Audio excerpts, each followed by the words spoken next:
All right, everybody, welcome back to Punches and Bunches, the official podcast of the South Texas Amateur Boxing Association. My guest today is Noe Mendoza Jr. He's a boxer, he's a law student, and he's the founder of a couple boxing programs. We're gonna talk about that.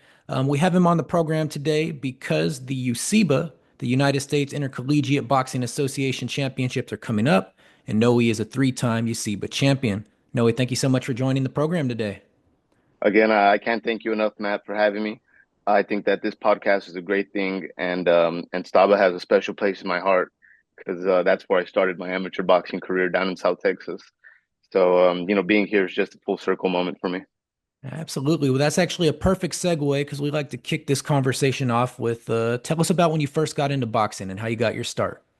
Yeah, so we started boxing when I was about 6 or 7. It's just kind of the way that I grew up in the culture of South Texas. At every cookout, the family brought out the gloves, and you were sparring your cousins, and then they were getting, some revenge back for out hitting their little cousin more than. So there was always some type of rivalry within the family, but good, healthy rivalry, where we understood that this was, for the sake of entertainment. Um, and that kind of like led into competitive boxing.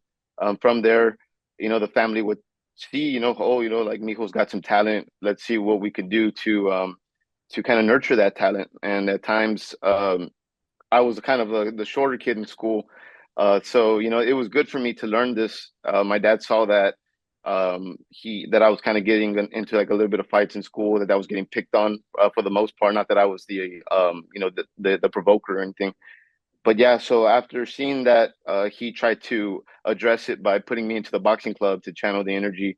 And from there, I really enjoyed it. He then told me that if I wanted to continue doing so, that I would have to stay, in good standing with my grades in school. And so that eventually led to, this pass or play kind of setup with us within the household. And so I dabbled in boxing and other sports as well at that age. I was exploring, other ways to stay involved, and so I started boxing competitively like around 8 or 9. I'm thinking more around 9, and then I didn't pick the sport back up until I was about 13 or 14.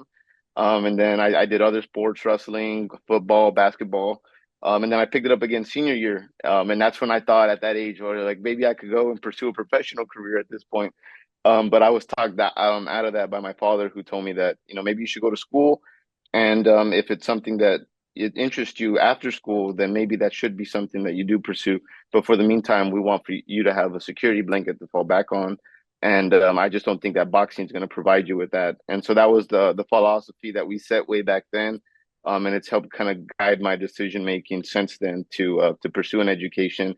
And then again, if I wanted to box, now there's programs and avenues available to be able to go to school and be able to box at the same time, which I'm glad to be a part of and to have contributed towards. Absolutely. So let's talk about some of those programs and avenues. I mentioned at the beginning that you're a three-time USIBA champion, and that is the College Boxing Championships. You've represented UTRGV. You've represented most recently the UNT Dallas College School of Law. Tell us, what is USIBA?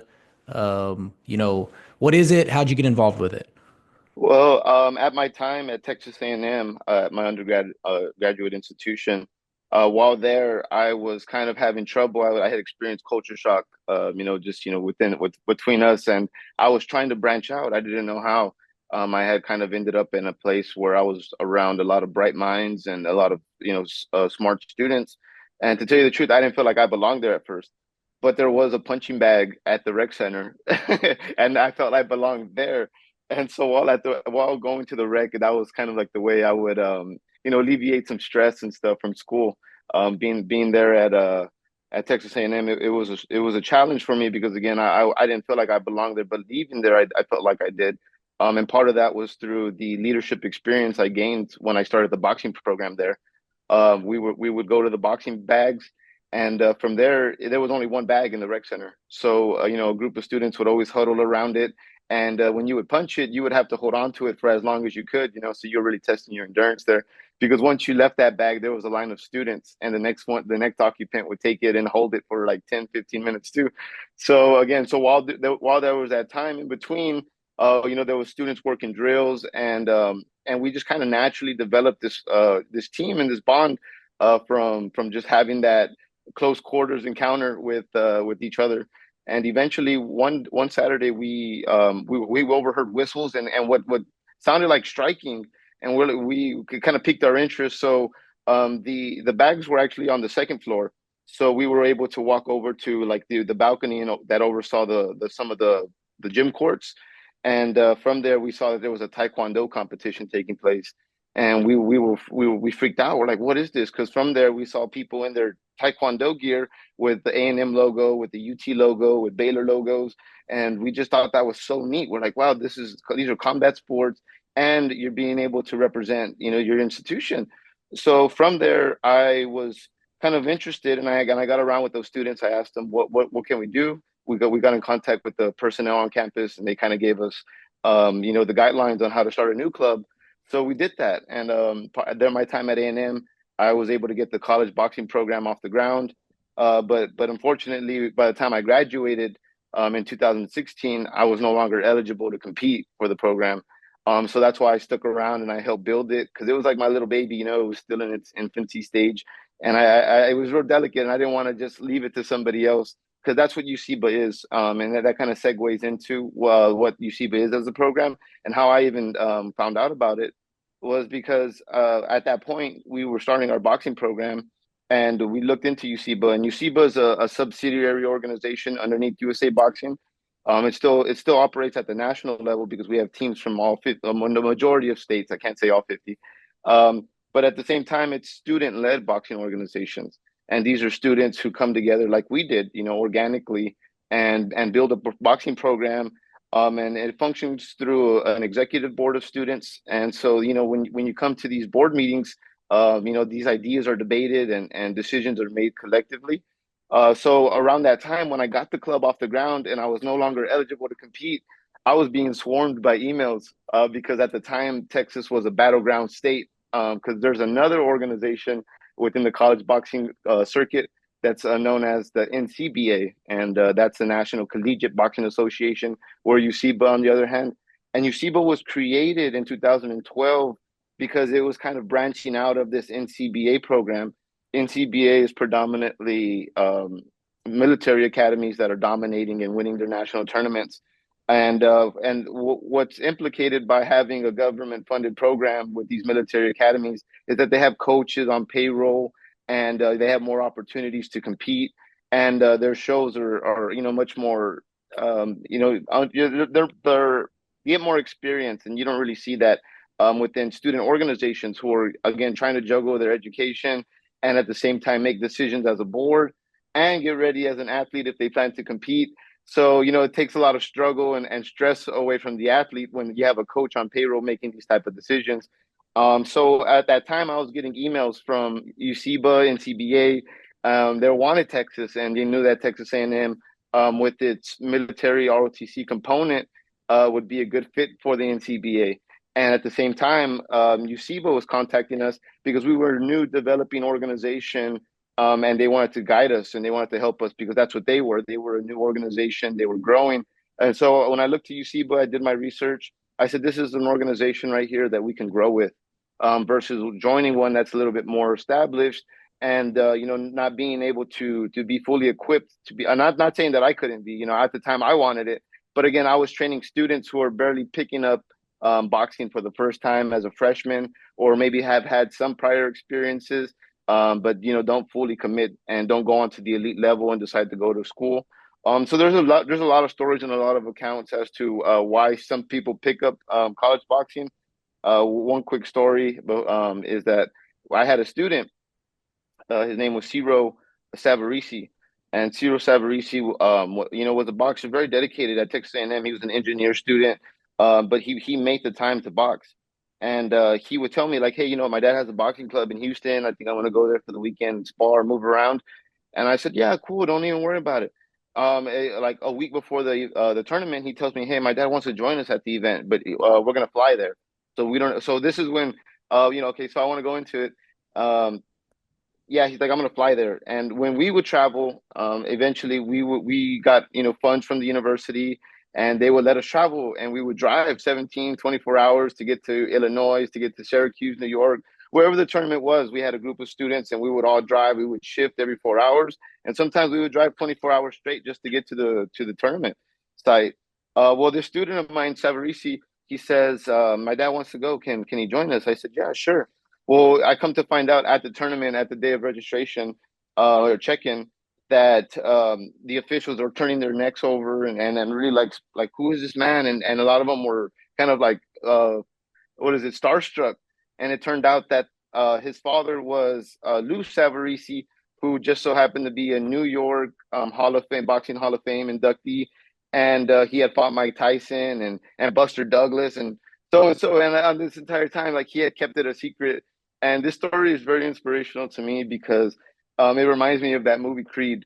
Because in that movie Creed, the kid's name is Adonis Johnson, and he doesn't want to go by Adonis Creed because he wants to make a name for himself, and he doesn't want to live in the shadow of his father. And so that to me kind of spoke out. But again, that was back in 2018, 2019. 2020 came, and that's when COVID kind of derailed our programs, along with a lot of others across the country, which drove me to kind of reevaluate what the next choice of my life was going to be. I went back home, and I decided to pursue a master's, and I saw it as an opportunity to bring boxing, the college boxing, to South Texas, because during my time at A&M, I had a lot of students and parents reaching out to me, very interested about having their kids go to A&M. But like I said, because we're not a state funded or government funded program, we don't have the resources and opportunities available to be able to provide full rides like the NCAA sports and basketball, baseball. So I told them, in order for your students or your son or your daughter to come to this program, they have to get into A&M first. And so that just seemed to be a challenge because A&M or some of the major colleges that we have with boxing programs aren't, very easy to get into. And so that drove me to start another club at a satellite campus, which had lesser admission standards, but no less of any like of educational value or of a program. So again, we started UTRGV, and from there we were able to make it more accessible, and all this just to say that it's been a great experience being able to provide this opportunity and to just be able to travel, see a few places, and then be able to mentor a few of these athletes as they decide to pick up the sport. Absolutely. And we kind of talked about it more broadly and from the organizing side, but in addition to, organizing these programs on campus, you're a boxer yourself. You've won this tournament 3 times. I had the pleasure of watching you last year in your semifinals bout. It was a great bout, which you won, pretty handily, dominated the last couple rounds. So tell us about your experience on the boxing side at USIBA. Okay, so as an athlete, again, I was able to get into a master's program. When I was admitted, I phoned up the chief of officials for USIBA, whose name is Mac McCaden, and I told him, Mr. McCaden, I started this program at UTRGV. I think it's a great opportunity to start a new program, and I had always brainstormed with him, so I just felt delighted to be able to share that. Like, hey, we're still expanding, given that Texas was still a battleground state, that they wanted schools to be able to join either this organization or that organization. And being at UTRGV, I was able to compete. I was a student again, and I was just so happy to get the club off the ground. Well, rolling out of the COVID time period, USA Boxing took the initiative to host a national junior Olympics tournament that had a summer festival component, and in the component they had youth, senior, elite level, and collegiate. And I think they even had masters, if I'm not mistaken. But they had the collegiate division within the tournament, and so it was the first time that USA Boxing really got involved. At that time, it was the summer of 2021. We got the call that the tournament was accepting college athletes. I said, this is a great opportunity. Well, in my bracket, there wasn't really there wasn't much motion throughout the time period because of COVID, but the Air Force Academy had signed on, and it was the first time that like a USIBA school was going to be facing an NCBA school. So the Air Force Academy signed on. I was in the bracket. We got to the tournament, and we boxed it out. And I was able to edge out the win. With some lateral movement and some good feinting. But I got a glimpse of what these military academies brought to the table, and not and that win was significant for me, not only because he was from a military academy and from the NCBA program, but because he was also the team captain for the Air Force team. So it just going to show that somebody like me could box from like a university that was unknown at the time, like UTRGV, and be able to bring that spotlight to the university. They were really receptive to the program after that.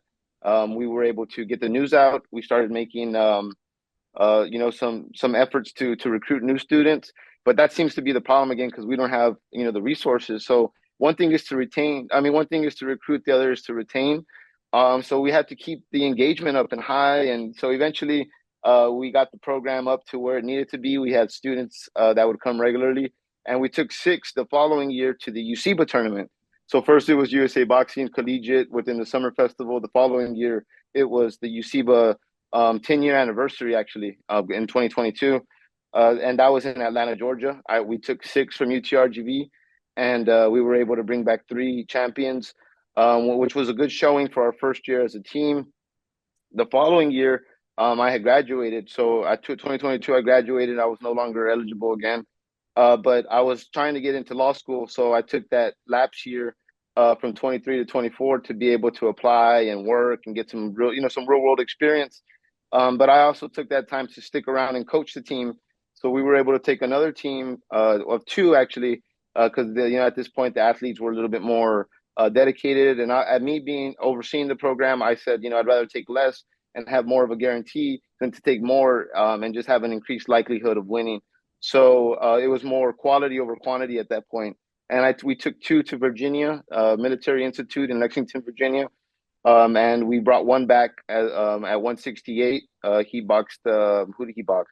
He boxed Illinois, University of Illinois, Champaign-Urbana, and Cornell, and he was able to win. Our other boxer at 147, he boxed the hometown kid from BMI there, and so I felt like the crowd and that definitely had some influence on how punches were seen when they were hit. How when you got fans behind you, you don't even have to land cleanly. It's just if anything connects, it's whoa, and you'll get a good reaction from the crowd. So that didn't go his way, but we were able to bring back one. And then the following year, I got into law school. And throughout this entirety of this time, I was serving as USIBA athlete representative, and that was a good experience for me because as I got into law school, I was able to be able to come into law school ready. First of all, because I felt like educationally I was where I needed to be able to succeed in law school, but I had that itch still to compete. And it just so happened coincidentally that our national tournament was going to be in Houston, and so Houston, from Dallas to Houston, wouldn't have been a major expense. And I made the commitment. I told one of my mentors on campus, because we have a mentorship program here on campus.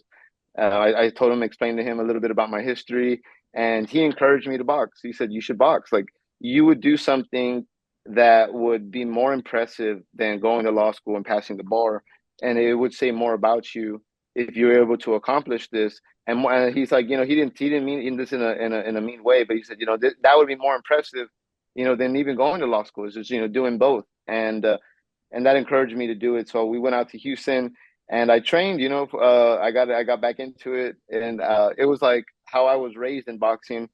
So given that I had taken so much time off, getting back into the mix of things took some time. And so when you saw me a little bit, I hadn't been in the ring since 2022. To step back in and figure it back out, get my feel of it. It just makes good because I feel like as a coach, I've stressed it, and as an athlete, I've lived it. That boxing ought to be it should be fun, and you should enjoy it. But again, that only comes with the time and effort that you put into it. Because as an athlete, I feel like your athleticism can win you more fights than actually being a brawler and trying to engage too much in there. You should be able to move and show the crowd and entertain the crowd, but more importantly, show the judges why you deserve to win. So given my experience, I've felt that throughout the entirety of my time from 8 years old to the time I competed, like I hadn't really racked up a lot of fights, like I was, still within the novice bracket at 9 fights. And I have thousands of sparring rounds, but again, that just, that doesn't really reflect on my record there.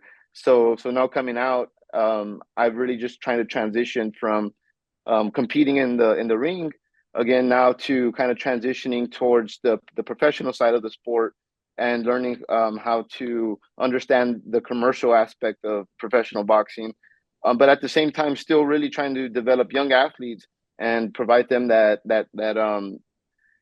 avenue, to be able to go to college. I mean, something that was non-existent a few years ago is now available to them. So part of my advocacy for the athlete is to be able to just go to college, learn more about marketing, learn more about their brand and how to build their brand, and think of themselves more of as business people versus just athletes who are told just to punch and shut up, and have them a little bit more involved in the negotiation process so that they know exactly who they're paying and what's going out there.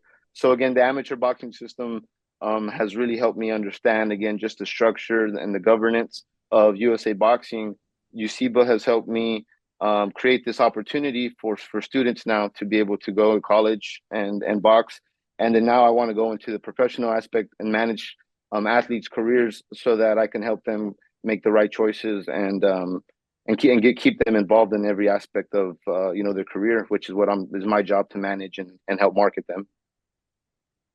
One thing I noticed being an official last year with college boxing, it's a little bit different than like your regular amateur club show. I mean, there's some people with no experience.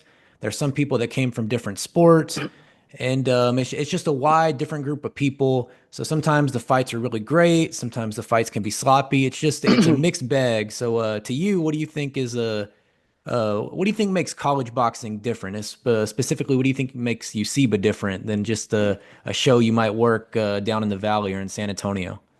Well, USIBA is unique in that, again, you're getting students from all over the country who, may not even have been born in the United States, hey, maybe here on a student visa or, studying abroad, and they're here and they're picking up the sport for the first time. So this is almost like an international bout.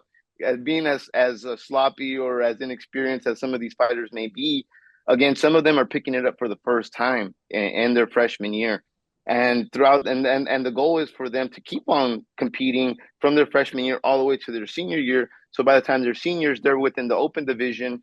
And I really attribute most of the beginners um, bracket, and why it's so big and large is because there was that COVID, and we're coming out of this COVID period. Majority of clubs are kind of reformulating themselves, and so you're going to get a lot of people starting at the beginner bracket again. But prior to COVID, there was a lot of novice level boxing, there was open level boxing, and that was the norm.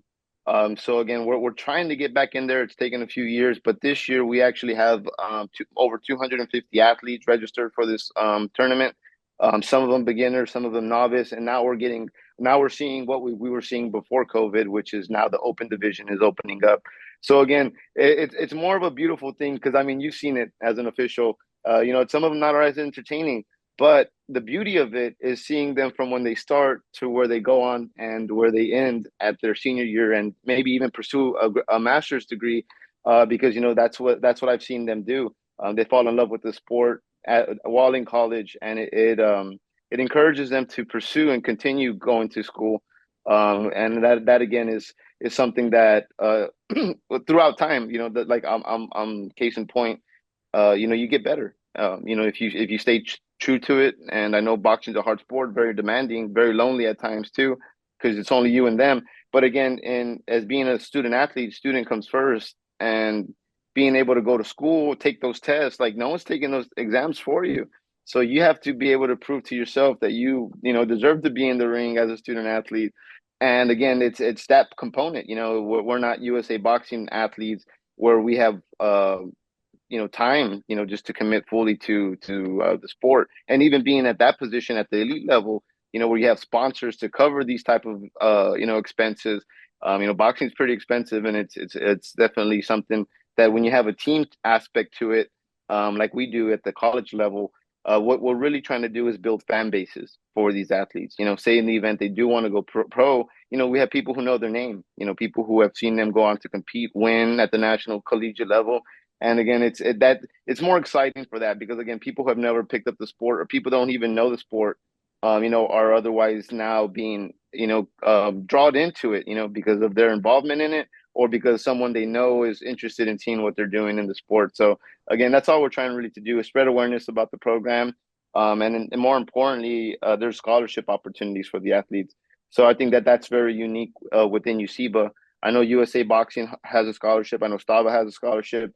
Well, here there's another scholarship opportunities for athletes that's not offered through the NCBA, and that's really where we want to be in the next 5 years, 10 years. We want to be able to have grants available for these clubs so that they have travel expenses paid for their uniforms, equipment that they need. Like this, boxing costs money, and we want to be able to help the athletes in as much way, especially the executive boards who are making this decision, to be able to provide them with some type of budget, and so that we can get more involvement out, and these fights can get better over time. Absolutely. And I mean, you've mentioned that you've coached programs, you've led programs, you've boxed for programs, but one thing I wanted to touch on is that you've actually started the boxing program at different schools you've attended. So what does that even take to just be like the first person that raises their hand and says, no, we need a boxing program? I mean, how do you do that? How does that happen? It really takes the face. Somebody has to take accountability as for the program. Somebody has to address the risk management and the liabilities involved with the sport. And more importantly, you have to take it and shape it in such a way that you're really, really, really emphasizing the educational value behind the sport and really de-emphasizing those risks and liabilities because we really want to teach the sport in a way that creates the engagement within the student body. We want sport to be as friendly as it can be, but at the same time, on the flip side, it's a very serious sport, and those that are willing to compete must know that it comes with, more accountability as well. So when we started these programs, we were able to do it in such a way where we have our fitness component, that's just recreational for the students that come in, just want to learn the sport of boxing with no interest to compete. And then we also have the competitive aspect that would be a little bit more requiring of the athlete. And that would, that then we would shift that from people that come in who thought originally they just wanted it for fitness sake, who then wanted to take it on competitively. And we have students who come from like a little bit of background in other combat sports or maybe even in wrestling and grappling that they feel like, they're ready to take on the combat side of it through boxing and they want to represent some teams. But I think what most importantly was something that we were able to do and universities love, is that we held self-defense seminars for free for the student body. And, we were able to teach them just some fundamentals and how to block and, they would hit the mitts. And, we just go into like a little bit of slap so they can learn how to pick up their arms and throw some punches. When the student personnel and the administrative team would come out and see these events taking place, that really brought, some peace of mind to them, knowing that, we're not just a group of students that are getting together and beating each other up, but we're giving back to the community. And so that just starts kind of like, smaller. Like we didn't do these programs and have a great turnout to begin with, but the more and more we do it, the more exposure that we got. Again, more students get involved, and they feel more comfortable, and the admin feels more comfortable having these types of things on campus. So again, our goal is to be able to go in, start a program, and then within 3 years, maybe even have a show on college campus. But it takes time for the administration to see the sport and what we're trying to do as an opportunity for the students, more of it than just a underground fight club to say, this is meaningful. Students are taking away from the leadership experience, from the team experience, and being a student and having these opportunities again just adds to the student life experience. So again, just being able, again, that wasn't something I knew from day one when I started the boxing program. but it's something that I've developed, and it's kind of like the blueprint on how to succeed within college boxing programs, and how to guide it and nurture it for students that are either interested in starting one or already have one and need to find some guidance. So it definitely sounds like these programs have been a net benefit for the universities that the programs are at. Let's close with this one. We're running up against the clock. As the coach of some of these programs, you've seen a lot of people with no boxing experience step in the ring for the first time. Well, one of my goals for the year or maybe in life is to have one amateur bout. So tell me this: what does it take for somebody that has no boxing background, no experience in the ring? What does it take for them to prepare themselves mentally, to take that first step up the ring? Okay. Well, there's really four phases of preparation. First you have to kind of get into exercise shape, and then you have to kind of get into running shape. And then from running shape, you get into sparring shape. And then from sparring shape, you get into the competition shape. And throughout, I would not recommend, especially if anybody who's just picking up the sport for the first time, to get a fight within their first year. I would say, as the USA boxing model is, um, as far as developing the motor skills, and if you're at an age where those motor skills are just not as you're just not as accustomed to moving within the boxing world, well, I think you need a year just to refine those motor skills, and to be able to synchronize your hands and your feet together so that they're in agreement with one another. And then whenever that time period, it doesn't have to be a year, so it can be six, wherever the person feels comfortable. One thing, and more importantly, is that I, as a coach, would never pressure an athlete just to jump into the ring just for the sake of them to jump into them. I would want them to be as confident as they could be, so that when they go in the ring, that they feel like they belong in there. And that's one thing that most people will feel whenever they get into the ring, whether at the gym and people are looking at them shadow box.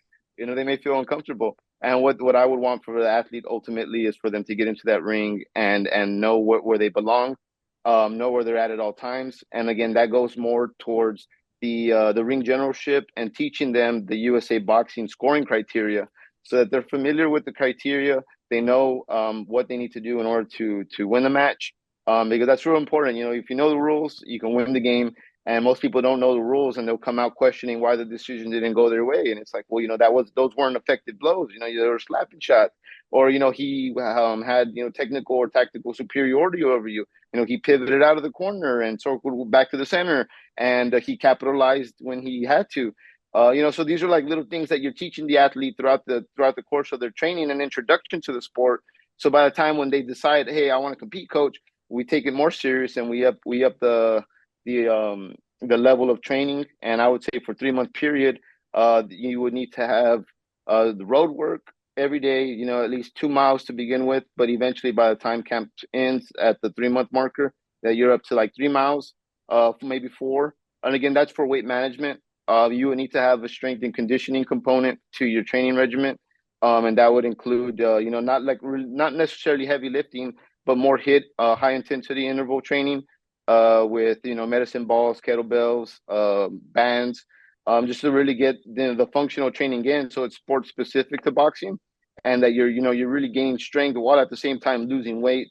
And then again, you would need to have your boxing technical training, where we're really focusing on technique and what we're really trying to develop, defense, awareness, and counter punching ability. Because anybody can throw a punch, but it really takes somebody to be able to anticipate returning punches, to develop a good boxer. So that would be my overall guide. If it's something that interests you, Matt, from today, if today's the day you declare I want to compete next year, then I would say get into the groove, get into the ring. More importantly, so that you feel what it feels like to get in there. I know you've probably been there as an official, and I've seen your footwork. It's really well, as you swivel around and you pivot around the boxers. So.